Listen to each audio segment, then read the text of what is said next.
What's going on, Summoners? Welcome back to another episode of ProGuides OP Picker Ban, now on patch 11.16. These are the champions that are a bit overtuned for one reason or another, so they have the power to affect your games more than they otherwise should. In light of that, you'll be wanting to either deny their existence altogether or secure them for your own team.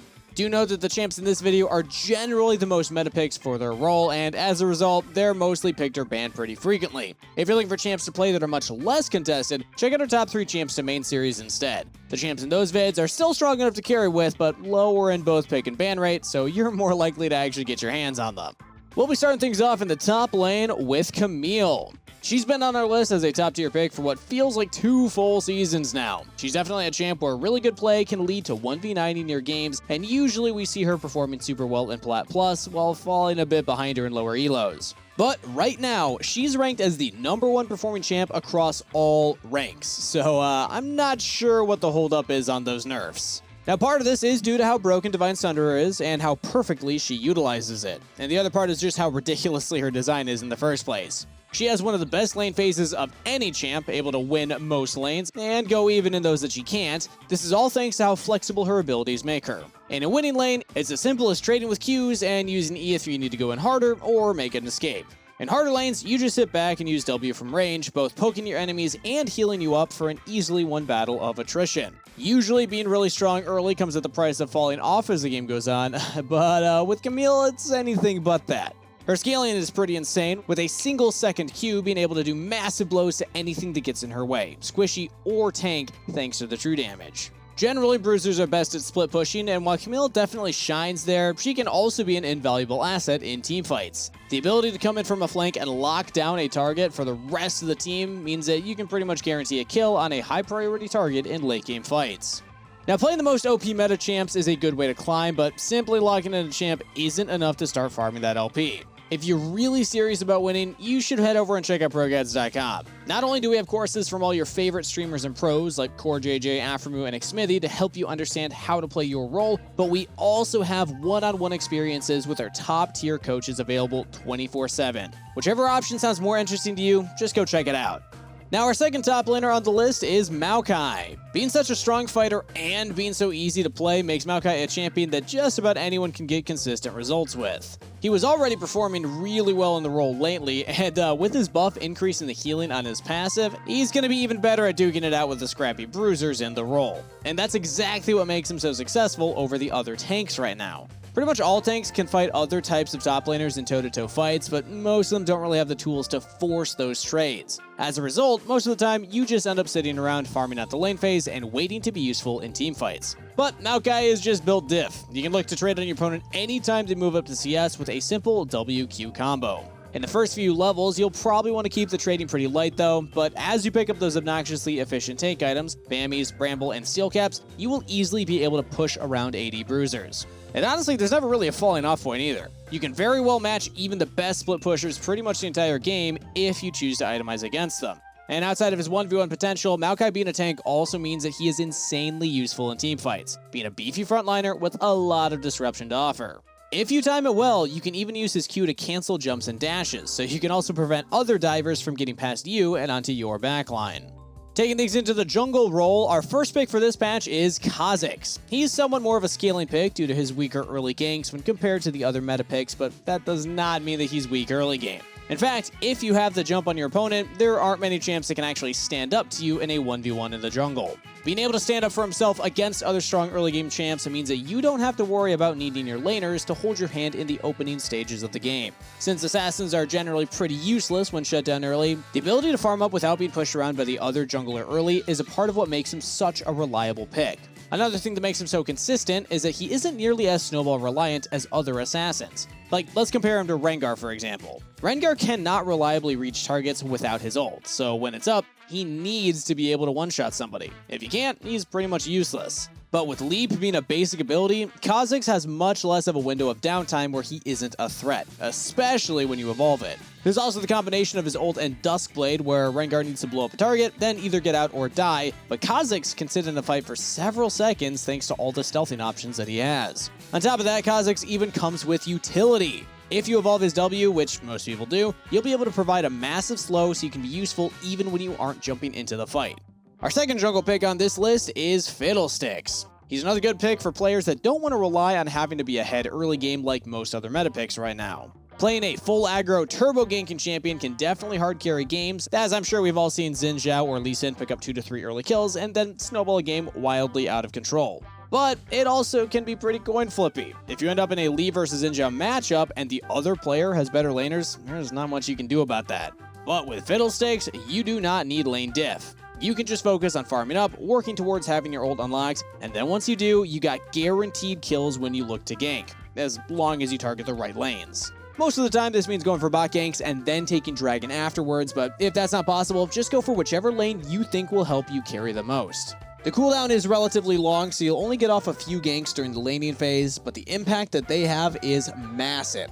And this is even more the case when teamfights happen around objectives. A good ult when ganking results in usually 1 or 2 kills, and you can even get 3 kills if it's a counter gank. But when both teams are grouped around Dragon and the enemy team is engaging on what they think is a free fight, you can basically solo wipe their entire team, with a massive fear and damage, leaving them with very little counterplay. Being able to win the team fights and secure the objective without really needing your team to set you up for it makes him one of, if not the best picks for hard carrying games come mid to late game.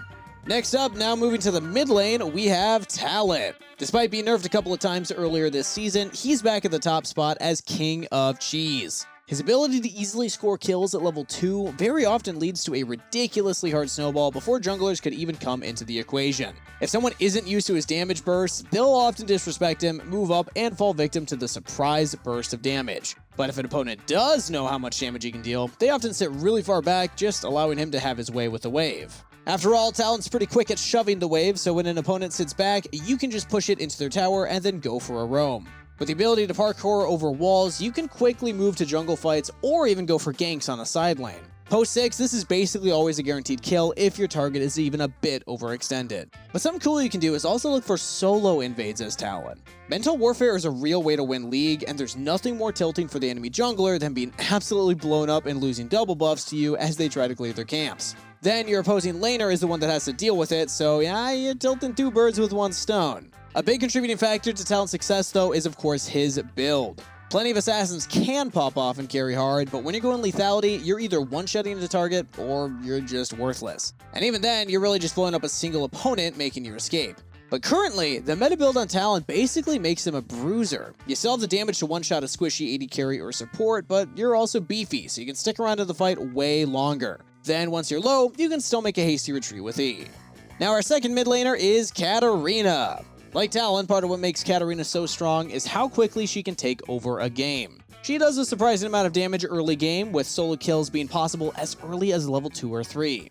After picking up just a single kill, she's basically impossible to shut down. But the worst part about playing against Kat is that you can play the entire lane perfectly, never taking a bad trade, or any trade at all, but the second you step on a dagger, boom, it's over. She shunpos in, and a few seconds later, you're staring at a gray screen. And out of lane, things are just as bad. Out of all the assassins, she is by far the best for team fighting. Instead of picking a single target, she just jumps in and hits everybody. And once one target dies, the domino effect begins, with reset after reset leading to a quick wipe.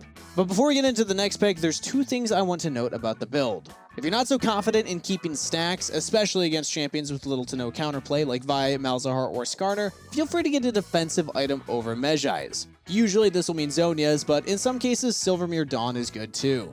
There's also a completely different item build that you can do for Katarina that involves going Divine Sunderer as your mythic. This build has a lot of variations, but the gist of it is that you're basically building to be an incredibly beefy bruiser. Along with Sunderer, the other core item component is Titanic Hydra. Other than those 2, the rest of the items will vary, but here's a few options. Steric's Gauge and Blade of the Rune King are 2 of the most popular items. Wit's End is extremely good against AP heavy teams, and if you're against an AP mid and jungler, you should rush it as your first item. But if you want more damage in your build, you can still include Nashor's Tooth as your first or second too.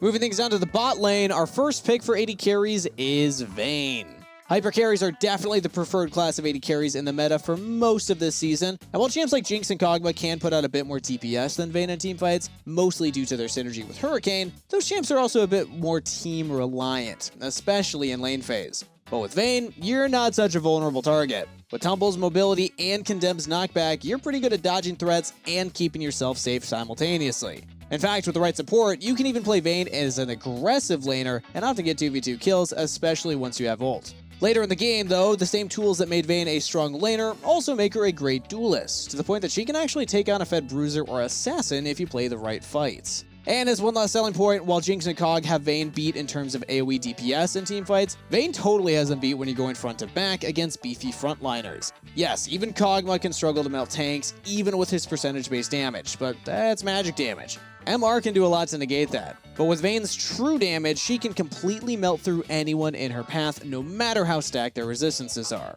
And as one final note, you probably want to ban Draven if you're picking Vayne. He's doing well right now in the meta, and he's growing in popularity, and he also dumpsters Vayne at all stages of the game. Aside from that, just about any other AD carry matchup is at least playable. Now, Vayne players are definitely some of the most edgy teammates that you run to in solo queue. They usually have a lack of teamwork, preferring to be the lone wolf that wins fights on their own, or when they are grouping, they want everyone to play for them in the fights. Now, the same thing can be said for a few other champion mains. I'm thinking Draven, Riven, maybe Yasuo players too. But what about the other end of the spectrum? So that brings us to today's question of the day. What champ mains do you think are the best teammates? Now, obviously, I'm going to be biased, but I have never met a salty Bard player. Something about that champion. Same with Ivern. Actually, both of those. Maybe it's just something to do with the character creation and design of them. But let me know your answers in the comments down below. I'm curious to hear. Now, our other AD carry on the list is Tristana. Kind of like Vayne, most of what makes her so successful is her ability to be self-sufficient. Her long range later in the game makes it really hard for opponents to reach her, and between her having a resetting jump and the huge knockback on her ult, those that do get onto her kind of struggle to stick to her and actually bring her down. But she's also no slouch in the early game. Tristana's passive pushing power from E means that you can easily get heavy priority in most lane matchups, so you should always have that first move when it's time for a scuttle fight or to react to an invade. But pushing power aside, Tristana is also arguably the best kill lane AD carry in the game right now.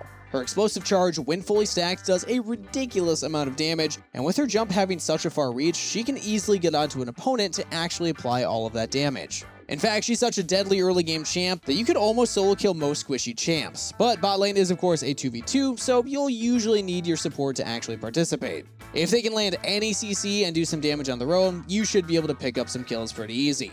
Out of lane, we already talked about Tristana's self-sufficiency in team fights, but more than that, you can also play her almost like an assassin. If you see an easy takedown target farming on their own in a side lane, or even rotating through the jungle where your team has vision, you can just jump on them over a wall and burst them down. Now on for supports, the first one we'll talk about is Lulu. Lulu has been by far the biggest complaint from all of our challenger level coaches, and also the one that I've been abusing the most. She was already an S tier support before Riot randomly buffed her several patches ago, and they took forever to push any type of nerfs out. Now they have, and it's a complete joke. I know we talked about this in a previous video, but turns out 1 second on W and 10 seconds on rank 1 ult is not going to change how broken she is. Lulu is still an incredibly strong laner, able to fight against kill lanes and bully anything weaker than that. She's still going to have insane scaling with the ability to enable hyper carries and divers, and also just totally shut down enemy threats. Lulu will continue to be insanely strong until they either nerf how much damage and safety she gives to carries, or they just totally remove polymorph altogether. But I doubt either of those will happen anytime soon, so she'll keep making a return to this list for quite a while. The only real weakness that Lulu has is dealing with super high range threats, so my advice is, if you're playing Lulu, ban out Zyra. It's really the only big matchup that Lulu struggles to deal with.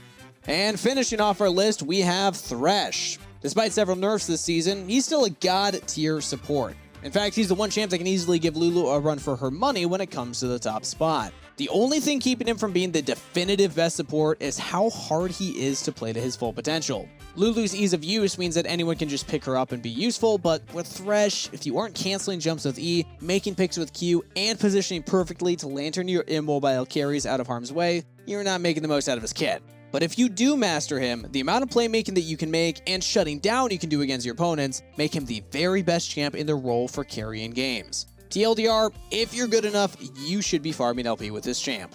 And that's it for our OP Picker Bands 11.16 edition. Really hope you enjoyed the video. If you did, make sure you sub to the channel so you never miss out on our meta guides and you're always in the loop of what the best picks are. Also, if you enjoyed the content, feel free to leave a like. That's it for today, so best of luck on the Rift, everybody. Stay hydrated, and I'll see you in the next one.